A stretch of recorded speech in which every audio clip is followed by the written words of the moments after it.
Hello, this is Andrew. Today we're going to have a look at the Bryton Rider 410. This is the 410T, which means that, or T, you can see it up there, which means that it is the one that comes with the cadence and heart rate sensor, and it costs $204. There's a few different SKUs for the 410 with different content levels. I think the cheapest one is the E, and that's about 144, and it doesn't come with the heart rate and cadence sensors. So this is a 2.3-inch display. It supports 8 pages of data, or up to 8 pages of data. Bluetooth LE sensors and ANT plus sensors. Claims 35 hours of battery life and support for all the GPSs, so GNSS support.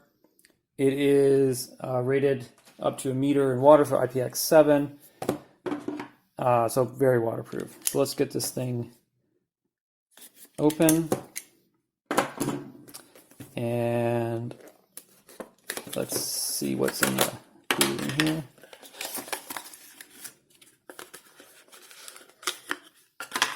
So this is the computer, and let me just get that off.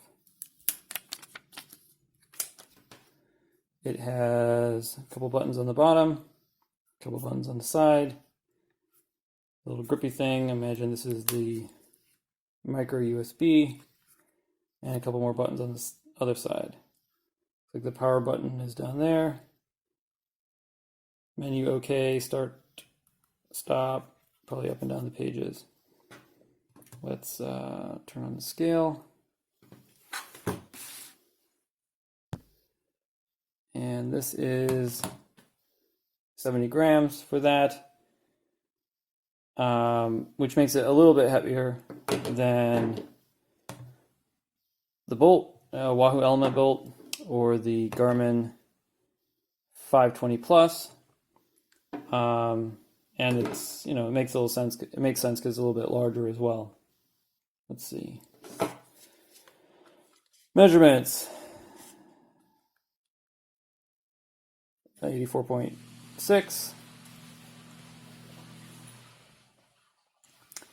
53.6.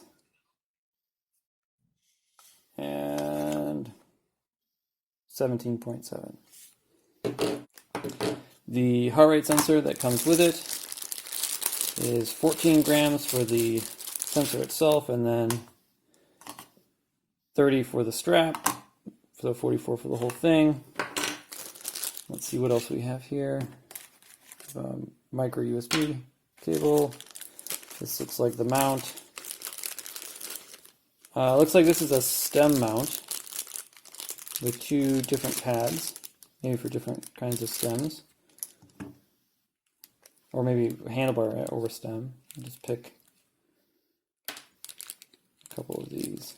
So that's 9. It's 12. So altogether, 82. And this is the cadence.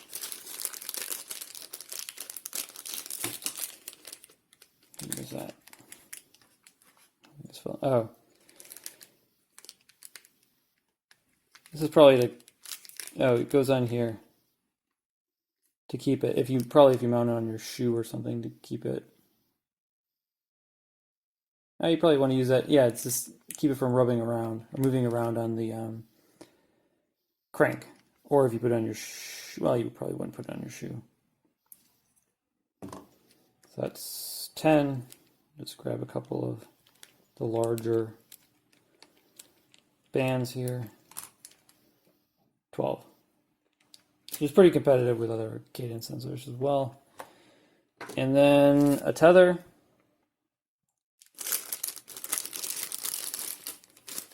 And I guess this weighs almost nothing.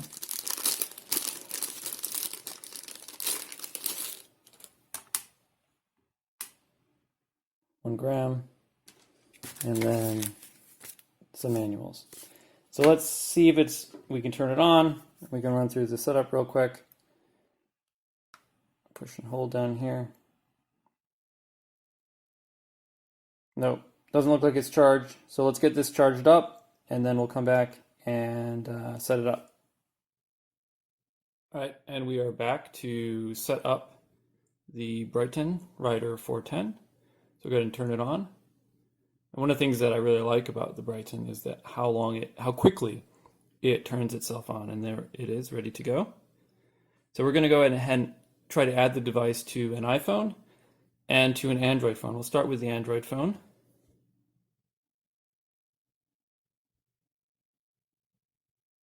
And while this is an older Nexus 5, or it runs an older version of Android, this experience is exactly the same as I see on my recent or reasonably modern OnePlus 5 device.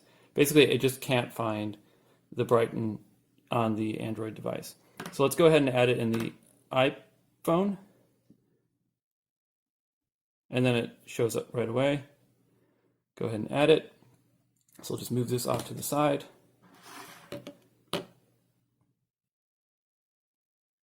And there we go. So now there are quite a few settings that you can configure inside the mobile application for the bike computer. The GPS type, whether or not you want it to auto pause, auto calibrate altitude, auto sync tracks, and then some other things as well, like what the grids are for the pages. And we can see, if we'll just go into this page here and we'll bump up the number of fields that are shown. And you should see that when I change the page on the mobile device, it changes right away on the computer as well. So you just want to set this up the way that you set it up. I like to see cadence here. So I say cadence, I put heart rate, done, distance, speed, average speed. But obviously you'd want to set this up however you set it up. And then, there's no right way to do that. Okay, so that's a pretty good configuration. And you can have up to, it's like 7 screens here. And then you can enable and disable them however you like. One thing that's interesting about this computer is that unlike Garmin and Wahoo bike computers, there isn't a unified pool of sensors. So you set up the set of sensors per bike, which is probably fine in most scenarios. But if you have, say, 2 wheel sets and you have a speed sensor per wheel set, then it's kind of inconvenient to do that because maybe you'd have to have a third bike. Although I'm not sure, it doesn't look like you can add a third bike. But let's also, you can't add the sensors through the application. You have to do it on the device. And you can't manage these while you're in an activity. So if you wanted to, like if you realize that your speed sensor was using the wrong one from like a different wheel set to the wheel set you have on the bike, you can't go and flip that sensor while you're in an activity. So that's kind of inconvenient. But one of the nice things that you can do here is you can prioritize how you want it to measure speed. And that's probably how I would do it, because GPS is okay and it works fine. But if you have a speed sensor, it makes sense to prioritize the speed sensor over GPS, because the speed sensor is going to be more accurate as long as the wheel diameter is correct. So we'll go to the device and we'll add some sensors, because you have to do it in the device.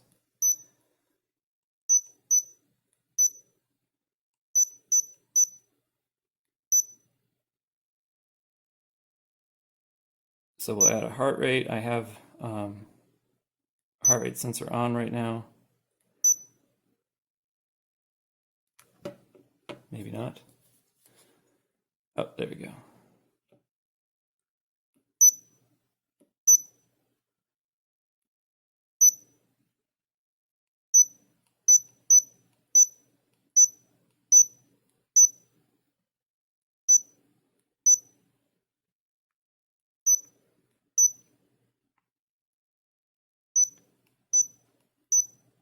That's interesting.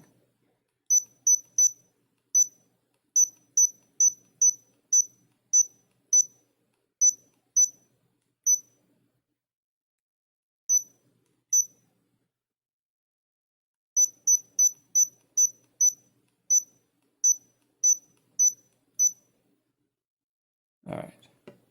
So now we've added a heart rate sensor, and I'm going to go ahead and wake up a cadence sensor here. There we go. It's waking up. So go back into settings. Oops.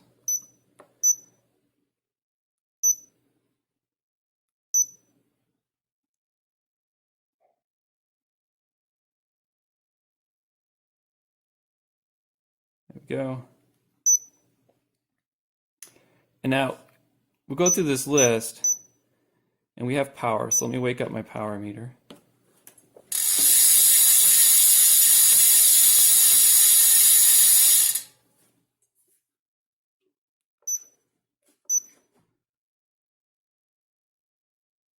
Okay. Oops. And interestingly enough, you don't see DI2 or the SRAM equivalent, the ETAP, in here. So this computer, while it does support power meters, which is great, and these other types of sensors, it does not support Shimano DI2 or ETAP, and it also doesn't support the ANT plus radar or light profile that you would need to use the Avaria radar/light device. Let's go back, and here now, if we look in here, we should see the sensors that I paired. We should. There's speed, cadence. Where do my heart rate? Oh, there's heart rate. Oh, let's add a speed sensor.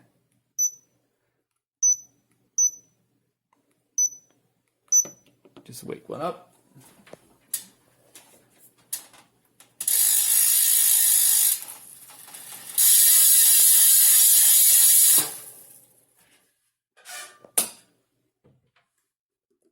Okay, so there's a speed sensor, and we would see it here in a moment.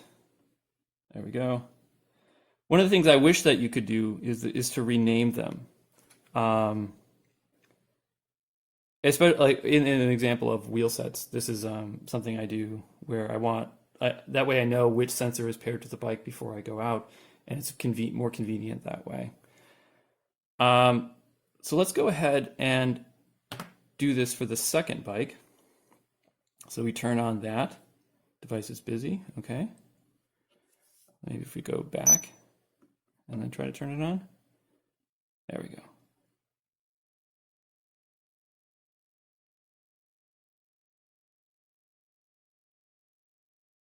Oh, I see.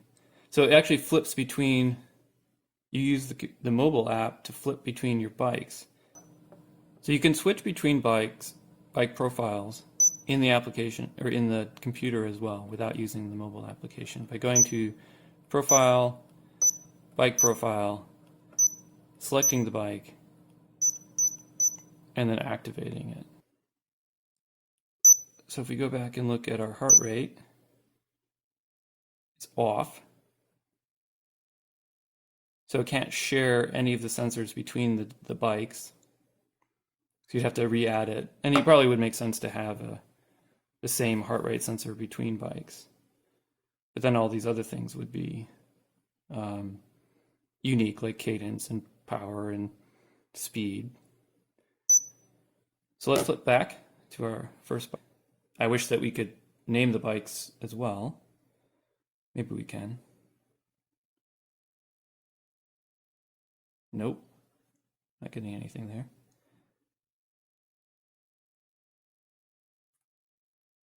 So let's put in the weight of the bike. Oh, it does not support points.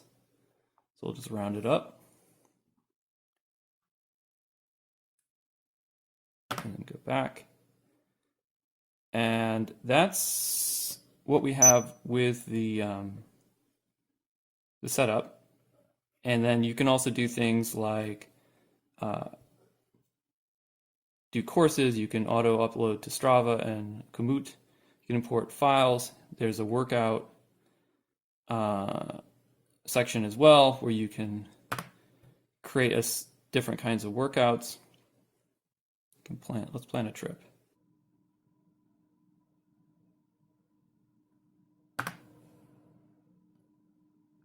So let's send the trip. We load the trip. Oh no! So we can't load the trip. But that's pretty much all there is to this app, to the setup of the device. So we're gonna go out and ride, and we'll see how long the battery lasts and how it performs on the road. So I've done quite a few rides with the Bryton 410. We're going to dig into an outdoor one. You'll notice that the indoor ones have very low mileage. The data that is shown here is very consistent with what you would expect from an application of this type, whether it's a web or a mobile application. The only thing that I found that was missing that I would like to see is the left-right balance in the power section, but otherwise it's very consistent with what I would expect it to be. It's worth pointing out that the Bryton 410 does not support speed from my smart trainer, which is why probably why the distance values for those indoor rides is so low. So now we're going to wrap up on the Bryton Rider 410. The computer itself is about $150. The T format is about $206. And this puts it in competition most directly with devices like the Garmin Edge 130, which is $200 for the base and $250 for sensors. Combo, the Sigma Sports Rocks GPS 7, which is $150, and then you would probably have to add $50 to $80 for sensors. And the Lizine Mega C GPS, which starts at $200 and then $260 for the sensor bundle. This makes the Rider 410T a really good value in comparison. It gets about 8.5 to 9 hours of real battery life, which is a far cry from 35 hours, but that's not uncommon for there to be a massive delta there. It does support power meters, which is nice to see at this price point. It also does third-party integration with services like Strava. One thing that makes it quite different from devices from Garmin and Wahoo is that instead of having just a pool of sensors, you have sensors that are tied to bike profiles, and you only have 2 bike profiles. So it does limit the number of sensors that you can support with the 410. Configuring the computer using the mobile application is very easy and straightforward, especially when it comes to the data pages, which I really enjoyed. Most of the settings are exposed to the mobile app, but not all of them are like sensors. So you will have to flip back and forth a little bit to get the whole thing sorted and set up. One odd thing was that I wasn't able to make the 410 pair with either of the Android phones that I tried with, the Nexus 5 or my OnePlus 5. So I wasn't able to test the connectivity features like receiving text messages and phone calls when using the computer. It also doesn't support AMP Plus radar or lighting, so you can't use a device like the Vario with it. Another thing that it doesn't support is electronic shifting, but that's not uncommon at this price point, and neither is it uncommon for a device at this price point to lack navigation support. So all in, provided that you don't have an Android phone, and you can live with the limitations inherent in the price point of the computer, I think that the Bryton 410, especially in T format, is a good value, and it would be really difficult to go wrong with it when shopping competitive bike computers. So now is the part of the video where I ask you to like it or subscribe to the channel if you found it to be useful, or if not, leave a flaming comment in the comment section, and I will do my best to respond to it in a completely respectful manner. Hopefully you found this useful. Thank you for watching.